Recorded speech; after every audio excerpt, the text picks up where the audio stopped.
성경을 읽을 때마다 느껴지는 한 가지가 있습니다. 나의 생각과 하나님의 생각이 참 다르구나. 하나님의 생각과 내 생각이 다르다. 내 생각이 하나님의 생각을 쫓아가기에 참 부족한 것을 느낍니다. 그런데 부족하다고 느낄 때도 있지만요, 또 이해가 안 될 때도 있습니다. 하나님은 왜 이러시는가? 하나님이 왜 이렇게 말씀하시는가? 성경을 읽다 보면 좀 의아한 부분이 있습니다. 우리의 정서와 맞지 않고 우리의 상식에 좀 이렇게 맞지 않는 영역들이 있음을 발견합니다. 여러분 그때 주목하셔야 됩니다. 그때 내 상식과 내 생각과 맞지 않을 때 우리는 우리 스스로 내가 바뀌어야 될 것이 있구나 라고 딱 여기면 딱 맞습니다.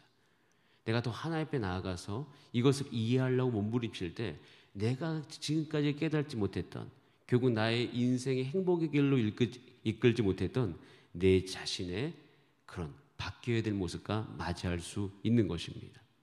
딱 그게 맞아요.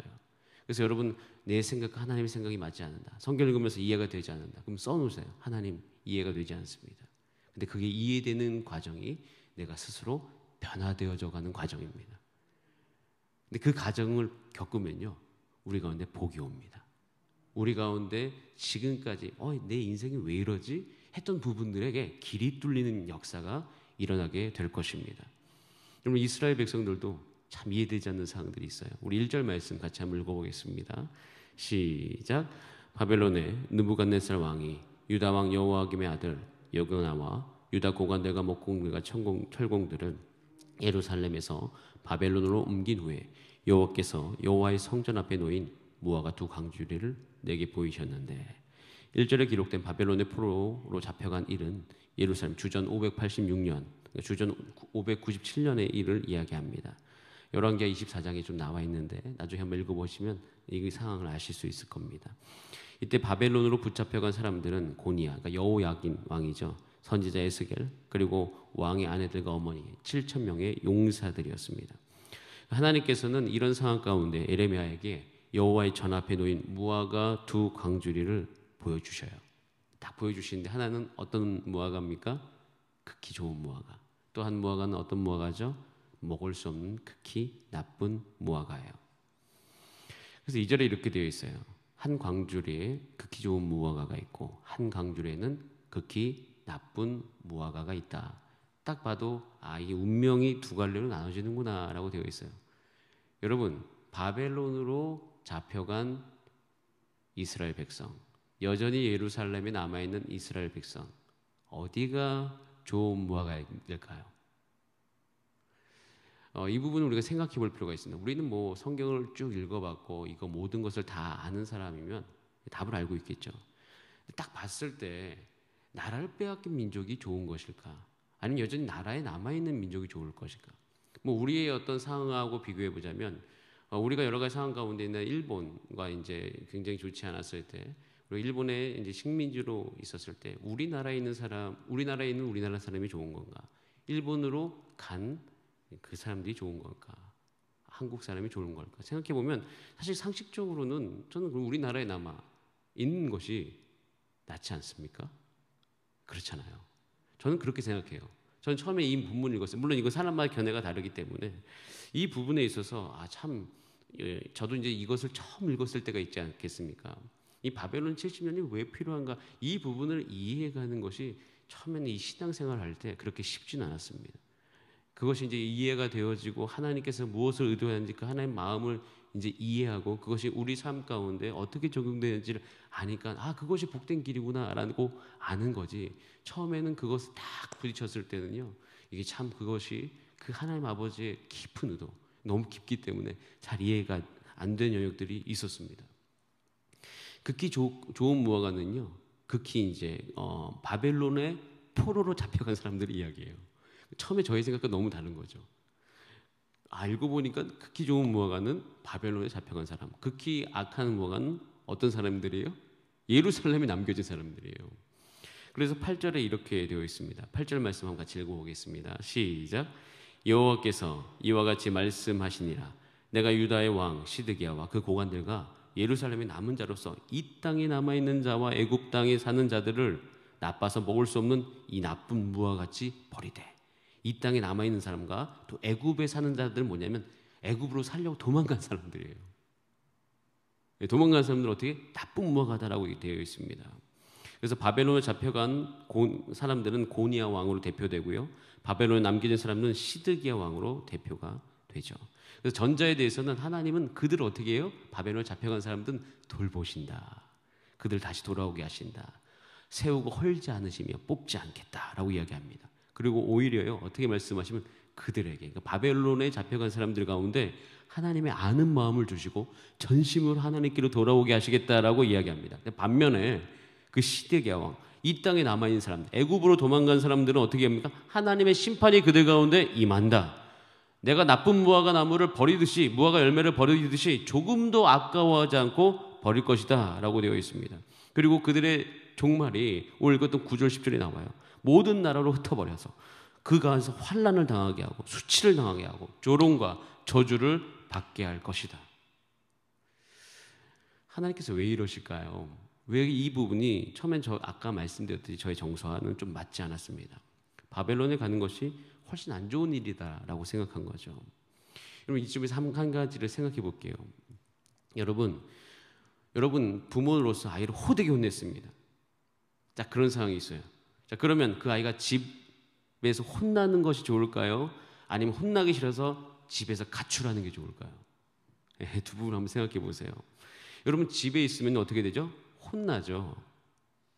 근데 혼나도요, 중요한 것은 혼이 나면 그때 너무 싫은데 며칠이 지나면 어떻게 됩니까? 괜찮아져요. 아무리 잡아도 1년이에요. 근데 여러분, 혼나기 싫어서 가출하면 어떤 일이 발생해요? 이 소속이 없어요. 부모가 없기 때문에 여러분, 악의 타겟이 됩니다.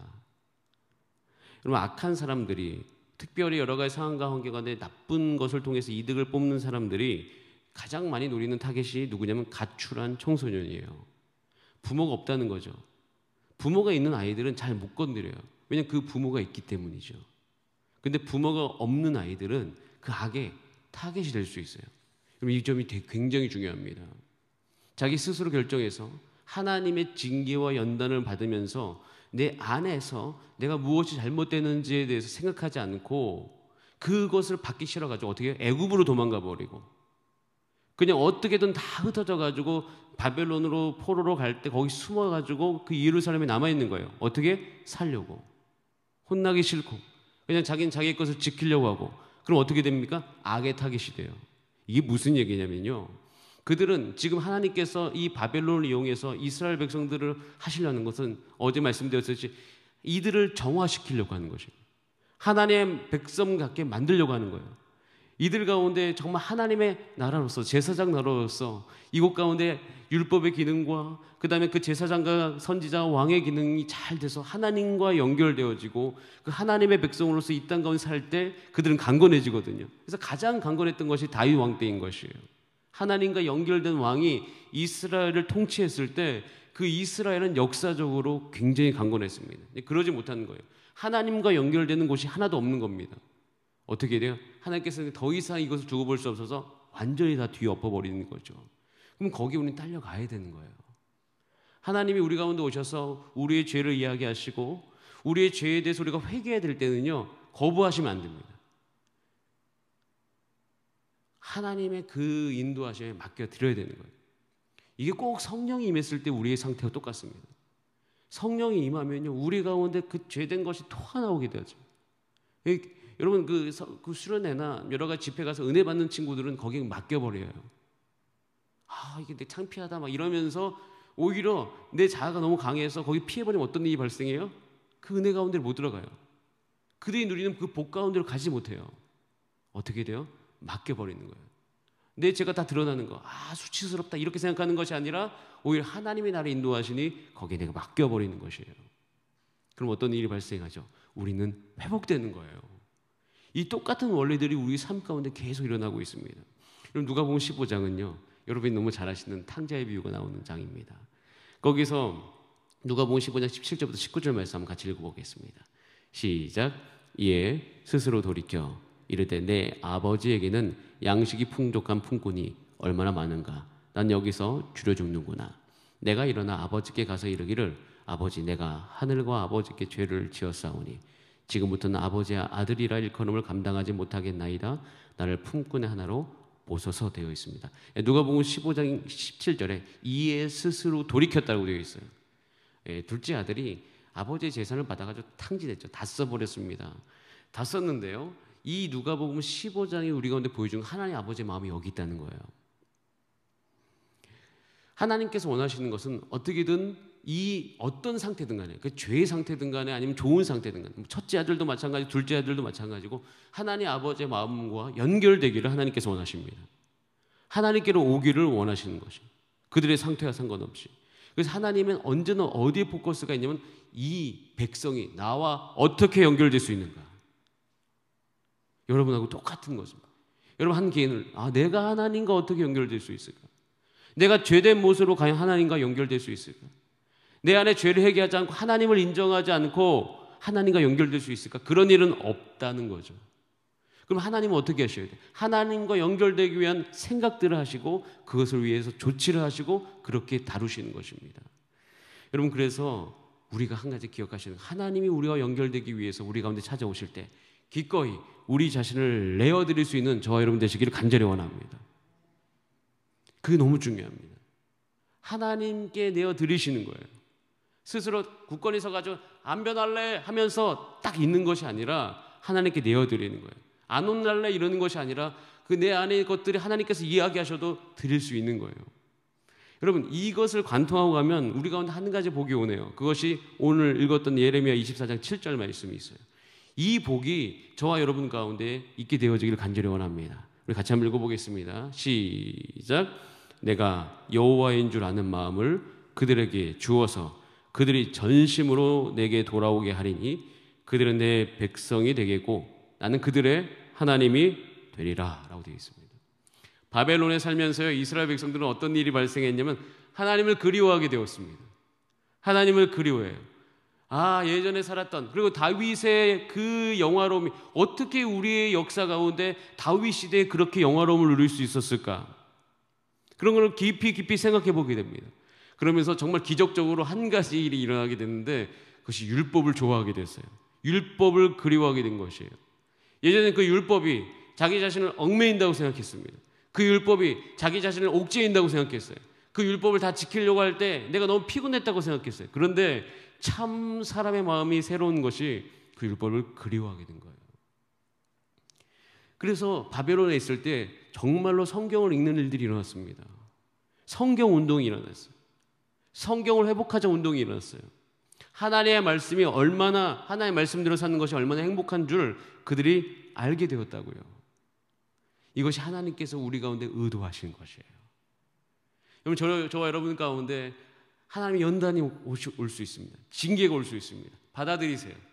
받아들이고 나면 우리 마음 가운데 하나님의 것을 찾고자 하는 마음이 일어납니다. 우리는 그것을 보면서 그것을 견뎌하는 거죠. 그래서 예수님께서 오셔서 마태복음 5장 3, 4절에 이렇게 말씀하셔요. 우리 같이 한번 읽어보겠습니다. 시작. 심령이 가난한 자는 복이 있나니 천국이 그들의 것이며 애통하는 자는 복이 있나니 그들이 위로를 받을 것이며 라고 되어 있습니다. 예수님이 오셔서 이 말씀을 하셨을 때도 이 말 자체도 그들에게 굉장히 충격적인 말이었습니다. 심령이 가난하다는 것은요, 이 가난이라는 이 단어는요, 아무것도 없는 완전히 황폐한 사람들, 정말 그날의 도움이 없이는 살 수 없는 사람들을 예수님께서 일컫는 말이었습니다. 그 사람이 복이 있다고 이야기합니다. 왜 복이 있어요? 하나님께로 나아가니까, 전심으로 하나님을 찾으니까, 그리고 그 안에서 자기의 자신을 드리니까, 그 안에서 하나님을 알고자 하는 마음이 일어나고 하나님께 연결되고자 하는 마음이 일어나면서 그 안에서 하나님의 복이 그 마음을 타고 흘러 그의 삶 가운데로 들어가기 때문입니다. 그래서 예수님을 만났던 사람들이 복이 있었어요. 예수님 시대에는요, 그 시대에 정말로 모든 사회적 지위가 높았던 사람들, 부자였던 사람들, 그 막론하고요, 예수님과 연결된 사람이 복을 받았습니다. 그래서 하나님께서 지금 이 이스라엘 백성들 가운데 하는 것은 그 연결을 하시기 위함이에요. 이 예언을 통해서 계속 이야기하는 것은 우리가 바벨론 시기의 70년을 견뎌내야 된다. 하나님께서 반드시 돌아오게 하실 것이다. 그리고 그 안에 하나님을 알고자 하는 마음을 주실 것이다. 여러분 주변에 있는 사람들 가운데 하나님을 알지 못하는 사람들을 위해서 함께 기도해 주시기 바랍니다. 하나님, 그들 가운데 때로는 하나님을 알고자 하는 마음을 위해서라면, 그들이 깨달을 수 있는 기회도 허락하여 주시옵소서. 그래서 원래 예수 믿기 어려우신 분들이 때로는 인생의 실패, 육체적 실패, 그러니까 육체적으로 병들었을 때, 또 사업이 실패했을 때 그때 하나님을 찾을 수 있는 마음이 그때 일어날 수밖에 없는 부분들이 많아요. 그러니까 확률이 높다는 거죠. 왜냐하면 그들의 마음이 이제 무너졌기 때문인 것이에요. 근데 그 무너짐이 하나님을 찾는 마음으로 연결될 수 있도록 함께 기도하시고 격려해 주시고 그렇게 하나님을 알아가는 저와 여러분 되기를 간절히 원합니다. 이런 측면에서는 잘 보면 참 어렵지만 하나님의 징계와 연단을 받는 것은 복되는 것이에요. 근데 사실 이렇게 역사를 축약해서 이야기하니까 모든 게 좋아 보이지, 물론 이스라엘 백성들이 바벨론에 가는 게 그렇게 즐거운 일은 아니었을 겁니다. 그게 어떻게 즐거운 일이 됐을까요? 70년입니다. 70년. 70년이면 그의 바벨론에 가가지고 태어나신 분은 그냥 바벨론에 살다 죽는 거예요. 쉬운 일은 아닙니다. 여러분, 그래서 우리 가운데 간절히 이 시기에 기도해야 될 것이 있어요. 우리 가운데 힘이 필요합니다. 여러분, 지금 우리가 살고 있는 이 코로나19의 앞으로 오는 세대는요, 정말 기도해야 될 시기입니다. 정말로 이 절대적인 것이 없다고 하는 이것이 이제 완전히 다 급속하게 됐고, 그리고 그걸 대체하는 수많은 것들이 우리 가운데 다가오고 있고, 물론 여러분들은 또 이제 이미 오랫동안 신앙의 어떤 그 연단 가운데서 지금 그 신앙의 연륜을 가지신 분들은 그렇지 않겠죠. 그런데 앞으로 오는 세대들은 그러지 않습니다. 그들은 이미 혼란 가운데 있고요. 그것에 대해서 하나님을 알고자 하는 부분들이 굉장히 희미해져 가고 있습니다. 여러분, 이때 우리가 간절히 기도해야 되는 것은 하나님, 교회가 연단을 견디게 하여 주시옵소서. 하나님, 우리의 다음 세대가 연단을 받는 것을 즐거워하게 하여 주시옵소서. 하나님, 내가 하나님 앞에 나와서 나의 죄를 주 앞에 회개하는 운동이 다시금 일어나게 하시고, 그 회개 운동이 내 자신의 잘못을 정죄한다는 그런 운동이 아니라 결국에는 하나님과 연결되기 위함이니, 그것이 우리 가운데 다시금 일어나게 하여 주시옵소서. 우리 기도의 방향이 그렇게 가야 됩니다. 그래야지 이 다음에 우리 가운데 왔을 때 우리는 어떤 일이 일어날 수 있어요? 하나님과 연결되는 일이 있을 수 있어요. 징계 싫다고 가출하면 안 됩니다. 그래서 우리는 이 기도로 쌓아가야 돼요. 하나님, 그런 일들이 우리 가운데 왔을 때 그 기간을 우리가 보낼 수 있게 하소서. 더 큰 은혜 부어주셔서, 하나님의 말씀을 더 읽는 은혜를 부어주셔서 이 기간을 견디면서 우리가 다시금 하나님은 교회를 망하게 하실 수도 없고 교회는 망하지도 않습니다. 시온성과 같은 교회는요, 망하지 않습니다. 형태는 바뀔 수 있어요. 하지만 하나님의 나라는 망할 수가 없어요. 우리 그 확신을 가지고 이 연단을 견뎌내시고 그 안에서 하나님 은혜 가운데 나아가시는 저와 여러분 삶이 되시기를 간절히 원합니다. 함께 기도하시겠습니다. 이전 기도할 때 하나님의 뜻에 따라 가기 원합니다. 성령의 불을 부어주시옵소서. 하나님, 연단의 불을 우리 가운데 부어주시옵소서. 그래서 우리 가운데 우리를 깨끗하게 하여 주시고, 하나님, 그래서 우리가 이 교회가 깨끗해지게 하시고, 우리 교회가 깨끗해짐을 통해서 교회의 정화 기능이 이 사회 가운데 있게 하여 주시고, 아버지, 그것을 우리가 넉넉히 받아들일 수 있는 저와 우리의 삶이 되도록 인도하여 주시옵소서. 우리 다 함께 주여 한번 부르신 다음에 합심으로 기도하십니다. 주여, 살아계신 하나님 아버지, 감사드립니다.